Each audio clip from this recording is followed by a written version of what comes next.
Hello, and welcome to the daily Orthodox Christian scripture reading for Bright Week, Bright Tuesday. The first reading of the day is from Acts of the Apostles, chapter 2, verses 14 through 21. In those days, Peter, standing with the 11, lifted up his voice and addressed them, Men of Judea, and all who dwell in Jerusalem, let this be known to you, and give ear to my words. For these men are not drunk, as you suppose, since it is only the third hour of the day. But this is what was spoken by the prophet Joel.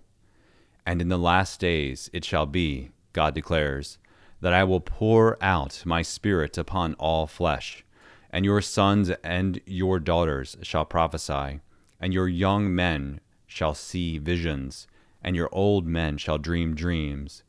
Yea, and on my men servants and on my maid servants in those days I will pour out my Spirit, and they shall prophesy. And I will show wonders in the heaven above, and signs on the earth beneath, blood and fire and vapor of smoke.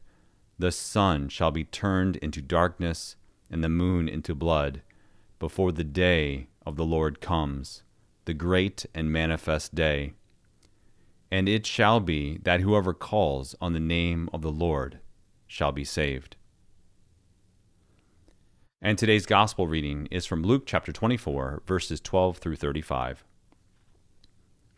At that time, Peter rose and ran to the tomb. Stooping and looking in, he saw the linen clothes by themselves, and he went home wondering at what had happened. That very day, two of them were going to a village called Emmaus, about 7 miles from Jerusalem, and talking with each other about all these things that had happened. While they were talking and discussing together, Jesus himself drew near and went with them. But their eyes were kept from recognizing him. And he said to them, What is this conversation which you are holding with each other as you walk?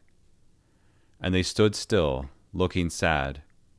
Then one of them, named Clopas, answered him, Are you the only visitor to Jerusalem who does not know the things that have happened there in these days? And he said to them, What things? And they said to him, Concerning Jesus of Nazareth, who was a prophet, mighty in deed and word before God and all the people, and how our chief priests and rulers delivered him up to be condemned to death and crucified him. But we had hoped that he was the one to redeem Israel. Yes, and besides all this, it is now the third day since this happened. Moreover, some women of our company amazed us.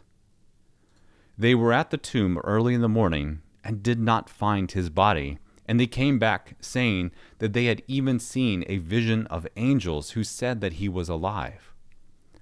Some of those who were with us went to the tomb and found it just as the women had said, but him they did not see.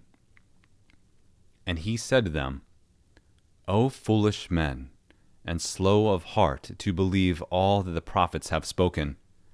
Was it not necessary that the Christ should suffer these things and enter into this glory? And beginning with Moses and all the prophets, he interpreted to them in all the scriptures the things concerning himself. So they drew near to the village to which they were going. He appeared to be going further, but they constrained him, saying, Stay with us, for it is toward evening, and the day is now far spent. So he went in to stay with them.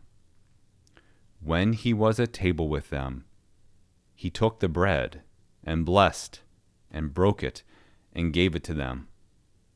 And their eyes were opened, and they recognized him, and he vanished out of their sight. They said to each other, Did not our hearts burn within us while he talked to us on the road, while he opened to us the scriptures?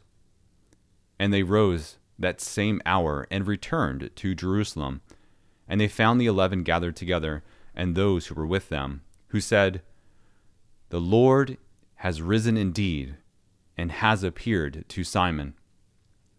Then they told what had happened on the road, and how he was known to them in the breaking of the bread. Thank you for listening. Let the brightness of the Lord our God be upon us, and direct the works of our hands to do good. See you tomorrow.